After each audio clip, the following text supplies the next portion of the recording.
Yes, good morning and happy Wednesday to each and every one of us here in Ifako local government, Lagos, Nigeria, and wherever you're watching and listening to us from, here in Ifako Radio, from here to the world. I am yours truly, Olanireti Olusegun, and I'm not alone in the studio this morning for newspaper review. With me, I have Olanireti David.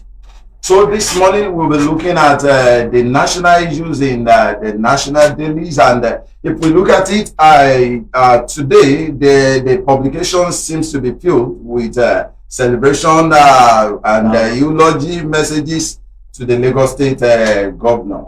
Yes, so the Mr. Selebu, that is our Governor Babajide Sanwo-Olu, yes, the O1 of Lagos. So on behalf of Ifako Radio, we're here to congratulate our amiable governor of Lagos State. Happy 60th birthday. We wish you long life and prosperity. We pray for more work. Yes, definitely the reward for a good job well done is more work. Wow. And that is what Lagosians are craving for. So we say big congratulations to the governor. Mr. Governor. And we wish you all the best as you continue to journey in the year 2025. So I'll be getting started with the Nation newspaper. And here I have a story that is very alarming. This is a security matter, and it is so disturbing. And the headline says, Benue, Plateau killings. We've arrested 53 suspects, says Ifako. That is the Inspector General of Police. And let me quickly look at the text of the story. It says the Inspector General of Police, the IGP, Ifako, has said that the police have arrested 53 suspects in connection with the recent deadly attacks on Yelewata community in Benue and Plateau states. Dozens of people were killed and several others were injured and displaced in the course of the attacks. Ifako, who addressed reporters yesterday at the force headquarters in Abuja, said 26 suspects were arrested for the attack in Yelewata, 22 others in connection with the Plateau incident, and 5 others in Benue State. When we're talking about a security concern, it's something that the security operatives should give a high priority to. Now that the IGP stated that they've arrested 53 suspects, I hope they are doing this for real, because some people just must be held accountable. That attack was uncalled for. It has led to a minus factor in so many families. Yes. There's disaster, there's chaos in that land, and I want to believe no one will go to bed with their 2 eyes closed in that community. Not even one eye. Because we know that, we want to give kudos to the Inspector General of Police, because we know that governance is about safety of life and property. And we know that over time, over the years, many states have been going through a difficult time in the hands of the attackers and killing people. And you know that when there's insecurity in the land. So we know we've had that issues over the year. It has lingered beyond necessary. And I think the Inspector General of Police move this time around is something that should be appreciated. But we'll just encourage him to do the diligent investigation so that the real culprit should be brought to book and not just the citizens that are there. Yes, it shouldn't just be making arrest of some people at random. That is it. So the real people, if they are being brought to book, I think is a plus. And I will also appeal to the Inspector General of Police and his team to make sure that they should enforce more or bring in more security personnel. Because if we now look at it, and this, because we want to talk about the security issue, we may not, in fact, we spend the whole time. Yeah, sure. Because over time we observed that I've been listening to a lot of commentators and a lot of people that some of the security personnel that are meant to protect the citizenry, most especially the MPL, they are now attached to individuals that are in high profile places. So I think the Inspector General should also look into that and make sure that they withdraw some of this police attaching to those people, you understand what I mean, so that they can be fully on ground in Benue State, because that is the food basket of the nation. And the what Benue State contribute to food and security in this country is nothing that we can just throw. Yes, it can never be undermined. And wherever because of this because of this insecurity, we observe that agriculture. It will definitely have adverse effect on the nation. On the nation. And here we are, and we are still in it. And of course, food security also matters. Because if we continue having these people coming in, killing people, they can also as well poison the food that will be the little food that is even in any store. On few occasions, we've even recorded cases like that, and people were afraid to buy like 4 weeks ago. We had the rumors that I will call it exactly. So number of times it has happened. So Benue State is not a state that, and you know that is in the north central of the land, very close to the seat of power, Abuja. So I think that the government and the Inspector General should also do more diligence. I want to believe the IGPs are watching and also listening.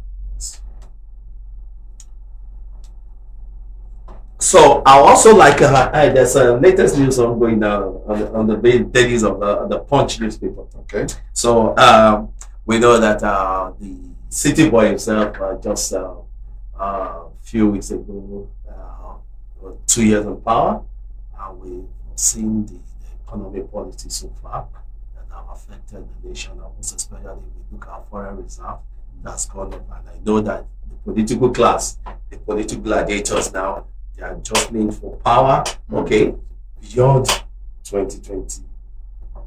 What happened? So, and now people have been just preparing beyond 2027. So now, okay, let us look. The 2027 people start jostling for power in 2 years of government. So we can say the headline on the dailies of the Punch, 2031 presidency, Tinubu successor, tussle fuel, 2027 VP slot battle.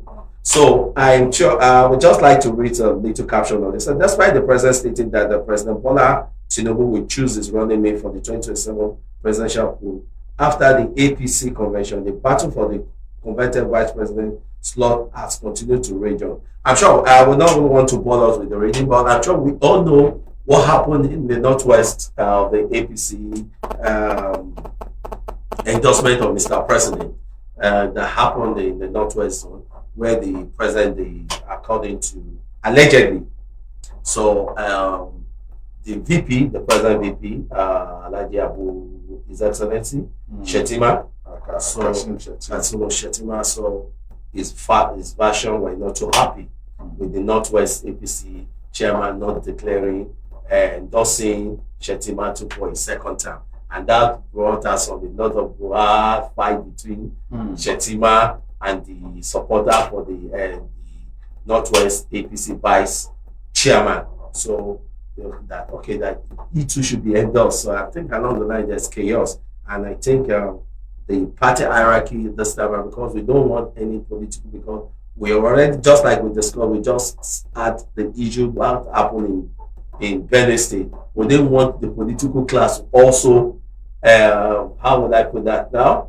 to also fuel another form of crisis in the state, because currently in the Nigerian state we know that we are going through some difficult times. Yes, so definitely. And the Nigerian citizens really want peace.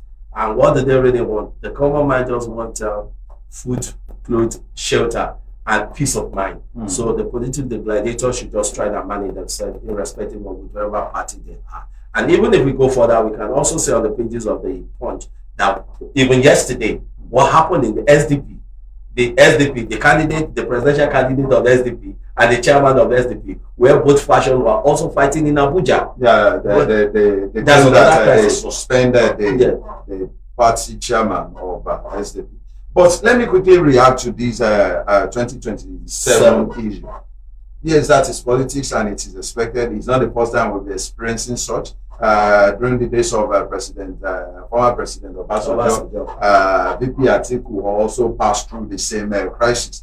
But just like we rightly know, the onus to choose who runs with you lies on the candidate of the party, no doubt about that.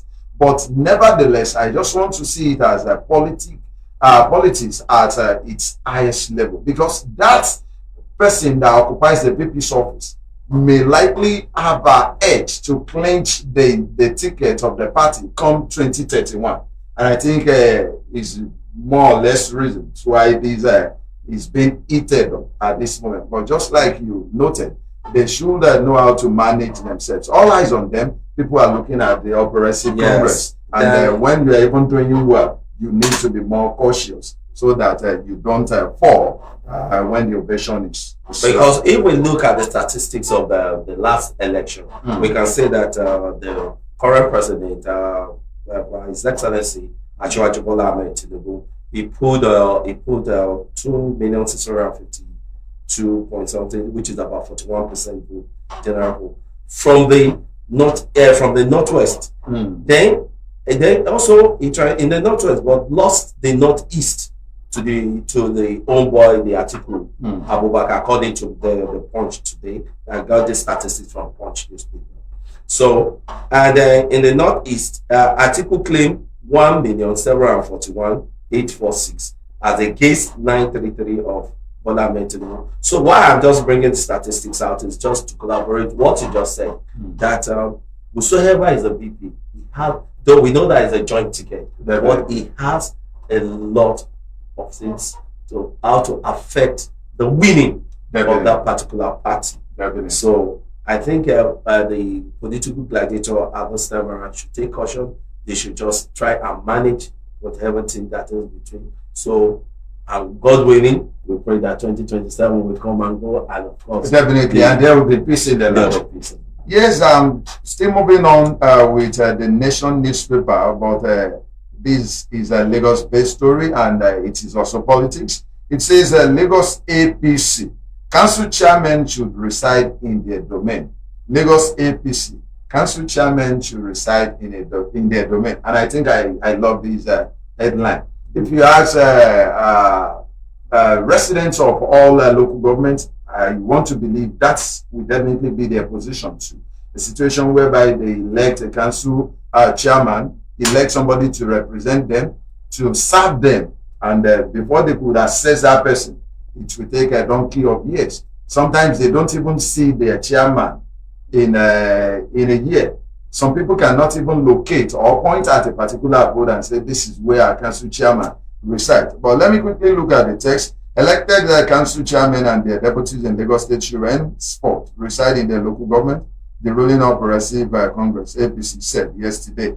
According to the charter, a steep penalty awaits any council elseman that flouts the directive. Its chairman, Pastor Cornelius Ojelabi, who spoke at the stakeholders' special engagement with Mr. Governor, said the party would always demand transparency, accountability, and good governance. And no doubt in my mind, Lagosians will want to hold them to their words, demanding transparency, which is good, accountability, and good governance. In fact, that was a very good one. I'm impressed with the APC State Party Chairman, Pastor Cornelius Ojelabi. I think that's a very good one because over time, because we all know that the creation of local government is just to reach out, it's for quick development. Yes, that is the grassroots. It's the grassroots, and that is where they're the closest to the people. Sure. So they should be accessible. So either they criticize them, and once they criticize you, it's just for you to do. It's even to add value. And to add value to you, and to add value to the community where you represent. Sure. So I think it's a very good, and I trust Lagosian. With that, they will hold each of the council chairman their advice. Serious. So it's a very good one for the APC. Nice. So I also move to I'm still on the pages of one. There's something that there's one caption that catch my attention, and which is because a lot of things have been said about these ladies over time. So it's read that NYC denies service extension for copper will criticize Tinubu. So I think this one will lead us to our FOI view, freedom of information. So now, the National Youth, let me just read it out a bit. It said the National Youth Service Club has denied extending the service year of Lagos Copper. Rita Ngomaya, also known as Ray, for criticizing the administration of President Tinubu. Punch Metro report that Ray became an internet sensation following a public criticism of the present administration, which is described as worsening economic condition.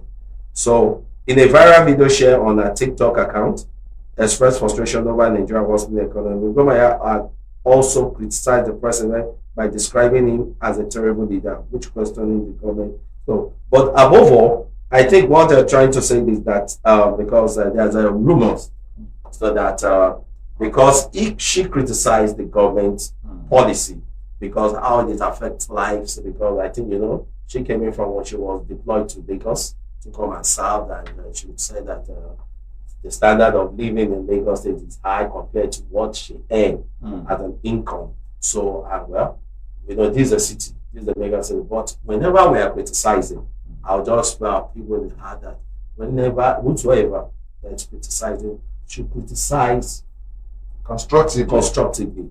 No, and you should mind the word and the language that you use. So you need to choose your words. You need to choose your language. So that is the only place that I think the lady is wanting. But in the area of general criticism, we are allowed to criticize, but let us be constructive in whatever we do. And now that the National Youth Service have come out that no, there's no extension of the. So I think it's a very good thing, and it's very good for the youth. Yes, that will definitely allay the fear that of the rumor making round. We are all entitled to our own opinion. She only heard her view, but she can be more constructive some other time. Yes. I think it's also a learning process for her, and kudos to NYSC for that, for looking away. God bless the DG. And I think I'll still maintain the Nation newspaper here. The headline here says President declines assent to National Assembly's Library Trust Fund bill. President declines assent to National Assembly's Library Trust Fund bill. And this is telling us that yes, if the president could take a stand and have a different view, any other person can also opine differently. And this, to an extent, is also saying that there is no rubber stamp here. You can maintain, we can have a cordial relationship and at the same time see things. So this is where we are seeing the real separation of power. That is it. So I think I gave it to Asiwaju Bola Ahmed. Yes, let me quickly. The National Assembly. Good. Let me quickly look at the first two paragraphs. It says that President Bola Ahmed Tinubu has written a letter to the House of Representatives declining his assent to the National Assembly Library Trust Fund Amendment Bill 2025 into law. The bill seeks to transform the National Assembly Library Trust Fund into the National Assembly Resource newspaper. And I think this was objectively done. If we read the text further, the president only faulted the procedure and some technical issues, believing that maybe, okay, how will you sustain or maintain this that you are proposing if we have to move it? So it is based on objectives, and that is telling us that no rubber stamp, just like I said earlier, and this should be welcomed with all fairness and with good heart. If there is a way they can go about it as advised by the president, then if it's fly, I say congratulations. So I think that's true federalism and that's true separation of power. Exactly. And of course, the executive CD is some of it. So I think okay, National Assembly try to dot the I's and cross the T's very well, so that this and to be able to have positive impact to the citizenry of Nigeria. So I think it's a very good one. Yes, loud and good. So the another one that I'm staying on the Punch newspaper.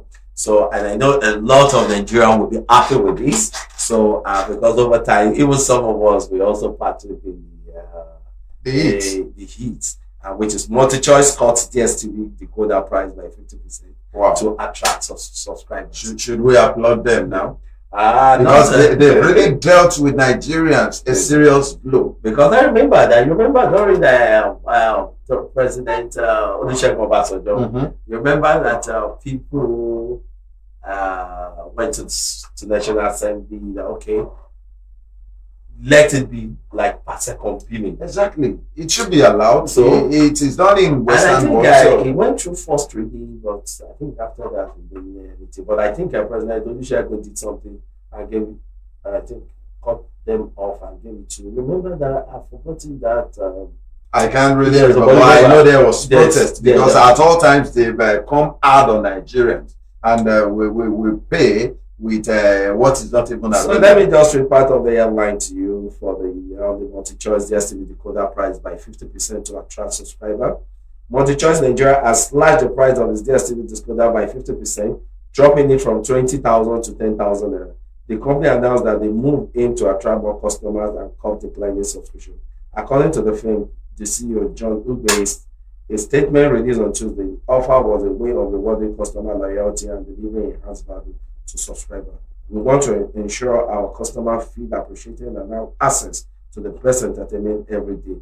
That we got your campaign is about making premium content more accessible and showing that DSTV offer something for everyone, not just football fans. I think I kudos to the management of the multi-choice and listening to the yearning of the Nigeria and for cutting off, because if we look over time, people are paid so even to the tune of 75,000, 40,000 to subscribe in a month, and that is so, and that is on the high side.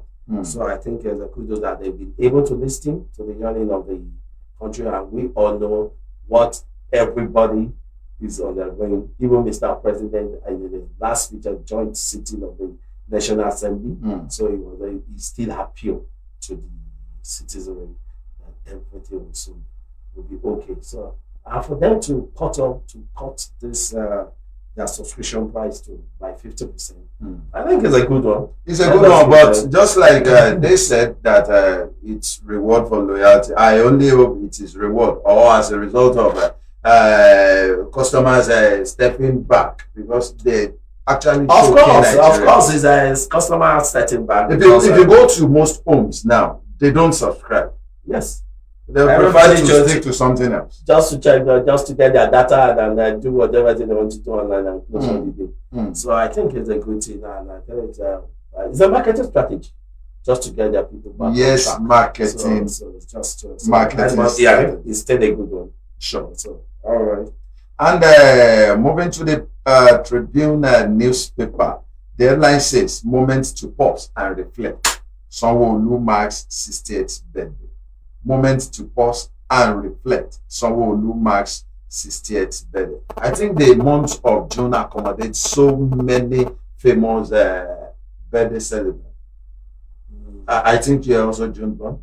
Yeah, I'm June 1st. And even in Ifako local government yesterday, Honorable Akin Fadayomi also celebrated 75th. Then and the Mr. Project of Ifako, which is Usman Akobi, the council chairman of the local government. So also was a year older last week.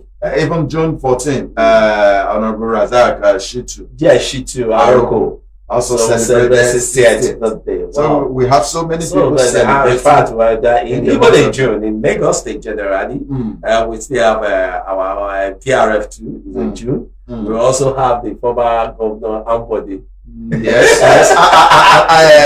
Also from Ojokoro CDA, sister local government here, Mr. Akorede Soya, popularly known as Bishop, also celebrated his birthday in June. That's true. And that's so you can say that June well blessed. I won't object that, but anyway, we'll wait till then. So to our Mr. Salebu, I think so the Mr. Salebu is a good one. We'll say congratulations to you. And we know that it's more work, more developmental projects in Lagos State, and most especially we on Ifako Radio.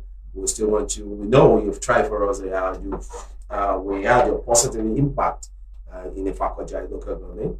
But I think we are Oliver Twist. It can always be better. For more. So we just asking for more than your touch light or whatever, either touch or halogen light or whatever light. Please, we still need more.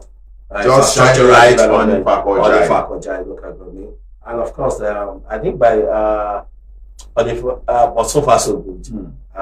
Governor Babaji Sanwo-Olu have done well to the people of Lagos. So we say congratulations to you, sir. Congratulations, sir. But the airline says moment to pause and reflect, and that was what catch my interest. And the text reading further says, Lagos State Governor Babajide Sanwo-Olu on Wednesday marked his 60th birthday with a message of gratitude and introspection, describing the day as a time to reflect on his journey through life and public service.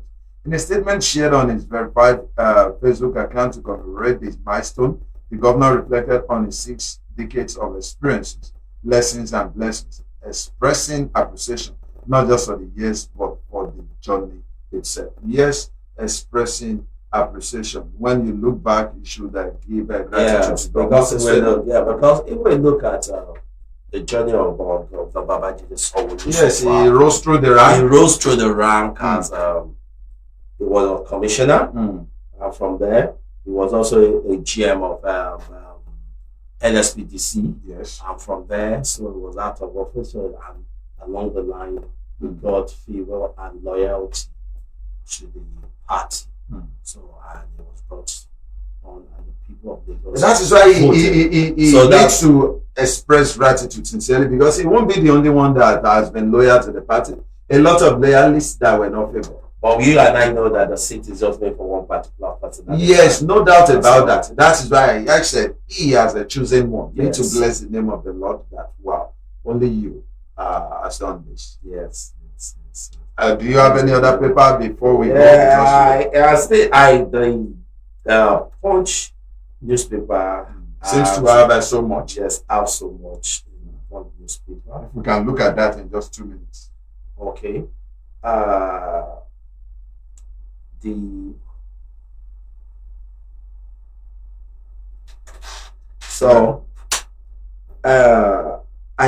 The Abia Assembly, because that's the people house. When I say anything legislative, because that is the mantle of the people's house. That's the power. That's why I call every legislative the people house, either at the national, state, or the local government.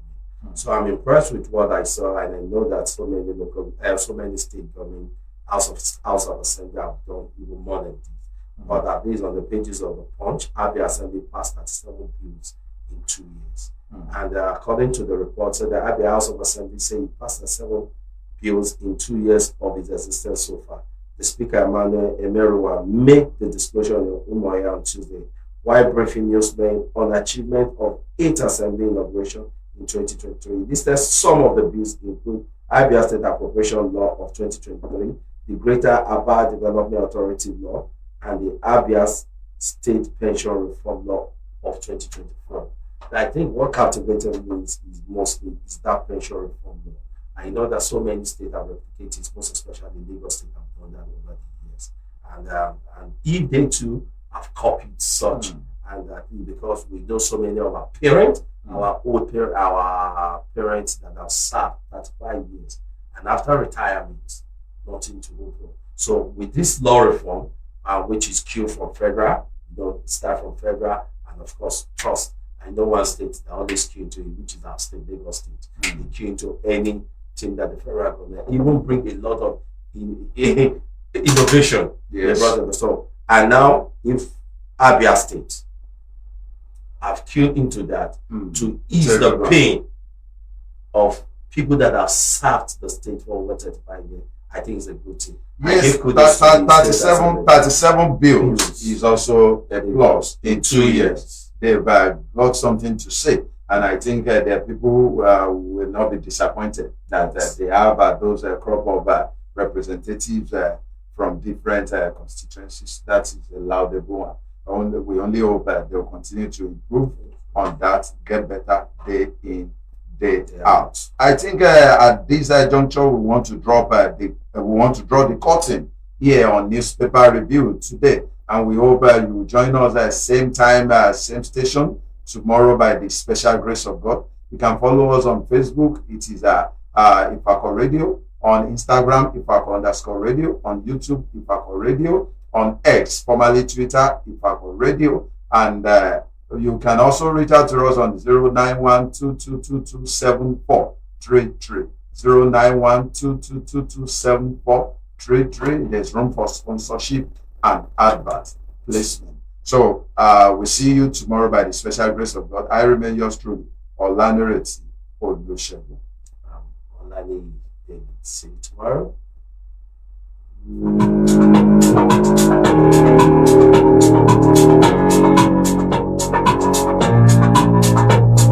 much.